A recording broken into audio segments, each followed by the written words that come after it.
बिस्मिल्लाहिर्रहमानिर्रहीम, अस्सलाम वालेकुम। आज के इस वीडियो लेक्चर के अंदर हम थाइमस ग्लैंड को डिस्कस करने वाले हैं, जो कि एक इंडोक्राइन ग्लैंड है। बेसिकली इंडोक्राइन ग्लैंड का ये फंक्शन होता है कि वो अपनी सीक्रेशन डायरेक्टली ब्लड स्ट्रीम में सीक्रेट करता है। तो सेम उसी तरह थाइमस ग्लैंड भी अपनी सीक्रेशन ब्लड स्ट्रीम में सीक्रेट करता है।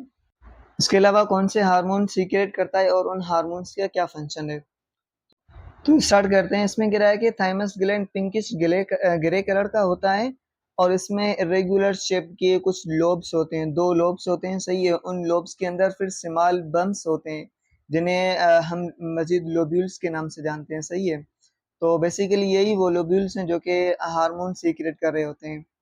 अच्छा, फिर अगर हम लोकेशन की बात करें कि ये कहाँ पे लोकेट होता है, बिटवीन द लंग्स से प्रेजेंट होता है। आपके जो ब्रेस्ट बोन होते हैं, जिन्हें हम स्टर्नम कहते हैं, उनके बैक साइड पे ये प्रेजेंट होता है, सही है। और उसके अलावा it sits between your lungs in a part of chest called mediastinum. जो हमारा मेडिस्टिनम बोन होता है, सही, बिल्कुल उसके बिटवीन ये प्रेजेंट होता है, उसके बीच में।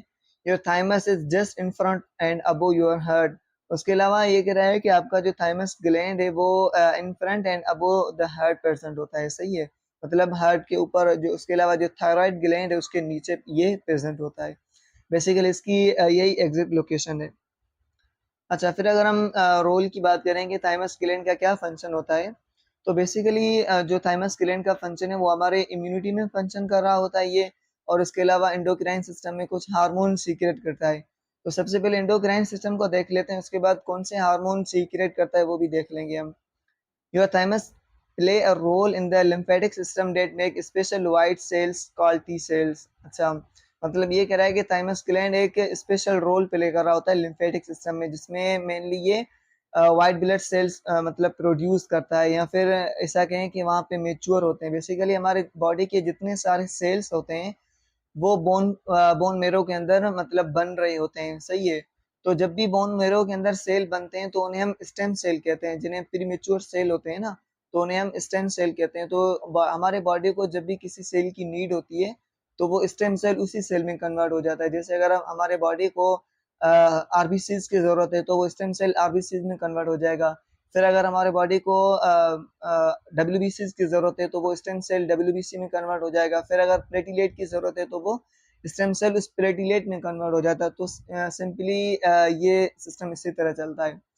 तो हमारे थाइमस ग्लैंड का यही फंक्शन होता है कि हमारे बॉडी के अंदर जो स्टेम सेल बन रहे होते हैं बोन के अंदर, सही है, वो ट्रेवल ब्लड के थ्रू ट्रेवल करके थाइमस के पास पहुंच जाते हैं। और वहाँ थाइमस पे ये मेच्योर होते हैं, टी सेल की फॉर्म मतलब इख्तियार करते हैं। मजीद कह रहा है कि the T cells help your immune system fight disease and infection. T cell के क्या फंक्शन होता है, बेसिकली टी सेल के मजीद कुछ टाइप्स होते हैं, 4 टाइप होते हैं टी सेल के, जिसमें साइटोटॉक्सिक टी सेल आ जाता है, हेल्पर टी सेल आ जाता है, और उसके अलावा रेगुलेटरी टी सेल आ जाता है, मेमोरी टी सेल।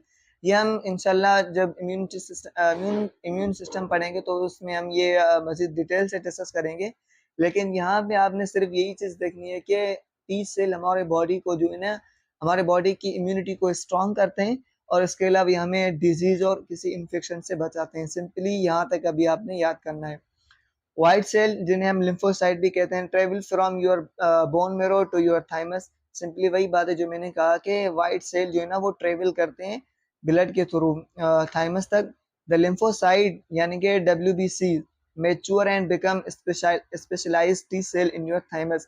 वहाँ पे थाइमस पे ये मेच्योर होते हैं और वहीं पे ये स्पेशलाइज्ड होते हैं, टी सेल होते हैं। बेसिकली टी सेल क्या क्या फंक्शन होता है, जो मैंने पहले भी कहा कि इसके मजीद टाइप है, हर टाइप का अलग अलग फंक्शन है। लेकिन यहाँ पे आपने सिर्फ ये चीज अपने माइंड में सेट करनी है कि हमें डिजीज और इन्फेक्शन से बचाता है, हमारे इम्यूनिटी को स्ट्रॉन्ग करता है।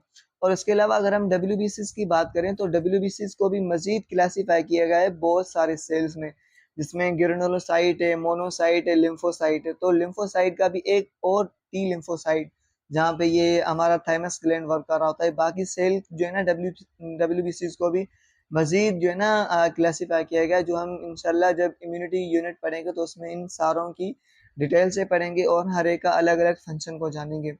तो यहाँ पे मजीद आपने सिर्फ यही चीज देखनी है कि थाइमस ग्लैंड क्या क्या फंक्शन है।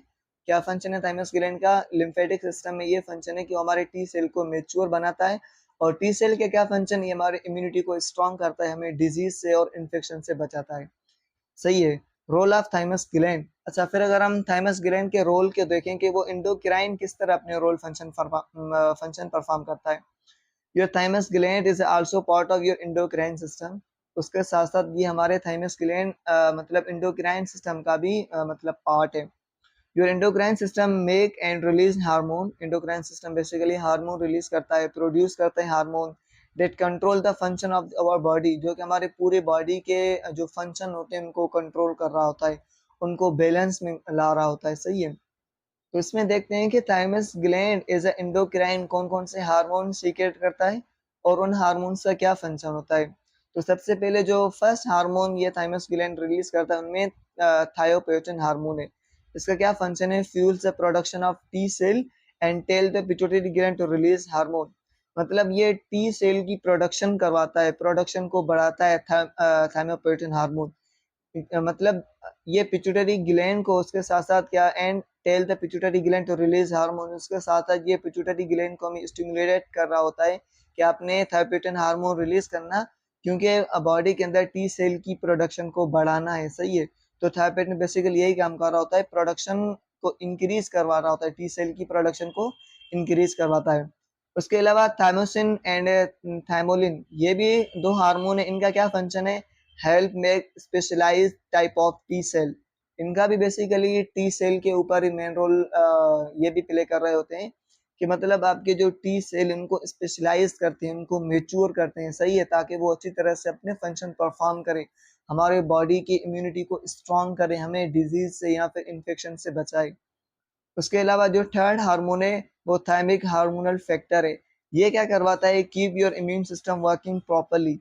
ये आपके इम्यून सिस्टम को एक्टिव रखता है। मतलब एक चीज मतलब अपग्रेड होती है ना, तो ये हमारे इम्यून सिस्टम को एक्टिव रखता है हर चीज से, ताकि वो मतलब जैसे कोई बंदा होता है ना सो जाता है तो उन्हें किसी चीज का पता नहीं होता, तो ये हार्मोन क्या करता है, हमारे इम्यून सिस्टम को हमेशा एक्टिव रहता है, उनको जगाता है कि भाई देखो कोई बॉडी के अंदर कोई बाहर से कोई पार्टिकल्स नहीं आ गई, कोई पैथोजन वगैरह तो नहीं आ गया। तो ये इम्यून सिस्टम को क्या करता है, एक्टिव रखता है, ताकि वो अपने फंक्शन अच्छी तरह से परफॉर्म करे, वर्किंग प्रॉपरली, मतलब वो अच्छी तरह से अपने फंक्शन परफॉर्म करे।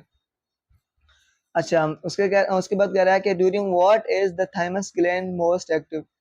मतलब ये कह रहा है कि हमारे बॉडी के अंदर थाइमस ग्लैंड जो प्रेजेंट है ये मतलब कब मोस्ट एक्टिव होता है, मतलब जब इनकी ज्यादा हार्मोनल सीक्रेशन होती है। तो इसमें एक ही चीज है कि the thymus gland is most active during childhood. Your thymus gland actually start making T cell before you are born. मतलब ये ज्यादातर जो है ना आपके चाइल्डहुड में एक्टिव होता है, और उसके साथ आप पैदा ही नहीं हो, मतलब पैदा होने से पहले ये अपने मतलब काम स्टार्ट कर देता है। क्यों स्टार्ट करता है काम, क्योंकि जब भी हमारी इम्यूनिटी किस तरह काम करती है, जब भी फॉरेन पार्टिकल बॉडी में एंटर होता है तो पहले डब्ल्यूबीसी उन्हें कुछ नहीं करता। क्यों कुछ नहीं करता, वो देखता है कि ये हमारे बॉडी को फायदा तो नहीं पहुंचाएंगी। ठीक है। तो सेम उसी तरह जब एक नया बेबी मतलब आएगा तो उसके अंदर भी पार्टिकल्स जाएंगे, तो डब्ल्यूबीसी उन्हें कुछ नहीं करेगा। सही है। उन्हें कुछ क्यों नहीं करेगा, वो सोचेगा कि ये हमारे बॉडी के लिए फायदेमंद हो सकते हैं। जब वो देखेगा कि ये नहीं फायदेमंद नहीं है, ये हमारे बॉडी को नुकसान पहुंचा रहे हैं, तो उनको फिर किल करना स्टार्ट कर देगा। तो इसी तरह जब उस टाइम मतलब चाइल्डहुड में या फिर बचपन में हमें टी सेल की ज्यादा जरूरत होती है, तो इस वजह से ये थाइमस ग्लैंड जो है ना ज्यादा मतलब डी सेल की सिक्रेशन करता है, मतलब पैदा होने से पहले ही मतलब स्टार्ट हो जाते हैं अपना काम करना। सही है। तो इस तरह से मतलब जब ज्यादा टी सेल की प्रोडक्शन होगी तो जब भी हमारे बॉडी के अंदर फॉरेन पार्टिकल्स आएंगे वो जल्दी खत्म हो जाएंगे, जिससे ये होगा कि हम ज्यादातर डिजीज से, बीमारियों से बच सकते हैं। फिर समटाइम ये डिजीज हो जाती हैं, इम्यून सिस्टम वीक हो जाता है, तो फिर इन इम्यून सिस्टम को बूस्ट करने के लिए हम कुछ एंटीबायोटिक्स वगैरह लेते हैं। It keeps producing T cell and you have all the T cells you need by the time you reach puberty। अच्छा, मतलब जब आप प्यूबर्टी तक पहुंचते हैं तो आपको मतलब पूरी तरह से थाइमस ग्लैंड जितने उनके टी सेल की सीक्रेशन करनी होती है ना वो कर देता है। प्यूबर्टी के बाद ये टी सेल की सीक्रेशन नहीं करता। हाँ, इन समहाउ अगर आपकी बॉडी बिल्कुल स्ट्रांग है, आप अच्छी डाइट ले रहे होते हैं, उसके साथ साथ आप अच्छी एक्सरसाइज लेते हैं, सही, आप स्ट्रेस को अच्छी तरह से मैनेज करते हैं, तो ये समहाउ कुछ काम करेगा थाइमस ग्लैंड। लेकिन मेनली ये चीज होती है कि जब आप एडल्ट में पहुंच जाते हैं, मेन जब एक बंदा एडल्टहुड में पहुंच जाता है, या फिर अगर हम वुमेन की बात करें जब वो मेनोपेज पे पहुंच जाती है, तो ये थाइमस ग्लैंड अपने जो टी सेल की सीक्रेशन है वो स्टॉप कर देता है। जिसकी वजह से ज़्यादातर जो ओल्ड एज पीपल होते हैं उनमें ज़्यादातर डिजीज़ होती हैं, बीमारियाँ होती हैं। तो मेन रीज़न यही होता है कि थाइमस टी सेल की सीक्रेशन करना स्टॉप कर देता है और उसकी वजह से हमारे जो इम्यूनिटी है वो बिल्कुल जो है ना लो हो जाती है। After puberty your thymus gland slowly start to decrease in size and replace by fat. अच्छा, उसके साथ-साथ एक और चीज़, जब आप पैदा होते हैं तो आपका थाइमस ग्लैंड बिल्कुल मतलब साइज में बिल्कुल लो होता है, छोटा होता है, सही है। फिर जब चाइल्डहुड में आते हैं, फिर थोड़े बड़े होते हैं तो ये साइज इंक्रीज करता है, साइज बढ़ाता है। क्यों बढ़ाता है? क्योंकि इनका फंक्शन बढ़ जाता है, सही है। फिर जब आप प्यूबर्टी के एज पे पहुंचते हैं, प्यूबर्टी के बाद जब आप मतलब प्यूबर्टी के एज पे पहुंच गए, उसके बाद ये फिर अपनी साइज जो है ना वो श्रिंक करता जाता है, मतलब साइज डिक्रीज करता जाता है, सही है। क्यों डिक्रीज करता है? क्योंकि इसका फंक्शन अभी खत्म होने जाता है। इनकी टी सेल की सीक्रेशन भी स्लो होनी जाती है, मतलब स्टॉप होती जाती है। तो मेनली ये इस तरह जो है ना थाइमस ग्लैंड फंक्शन परफॉर्म करता है, टी सेल की सीक्रेशन करवाता है और हमारे बॉडी को स्ट्रांग रखता है, हमारे बॉडी की जो इम्यूनिटी है उसको स्ट्रांग रखता है, जिसकी वजह से हम मेनली डिजीज से बच सकते हैं। तो thank you very much for watching this video. और आज का ये वीडियो लेक्चर हमारा यहाँ पे एंड होता है और उसके साथ साथ ये इंडोक्राइन सिस्टम का यूनिट जो हमने स्टार्ट किया था वो यूनिट यहाँ पे भी एंड होता है और उसके बाद हम इंडोक्राइन के जो डिसऑर्डर होते हैं उसी को स्टार्ट करेंगे। वीडियो अच्छी लगी तो सब्सक्राइब और लाइक ज़रूर कर लिएगा। मिलते हैं अगली वीडियो में, तब तक के लिए अल्लाह हाफिज़।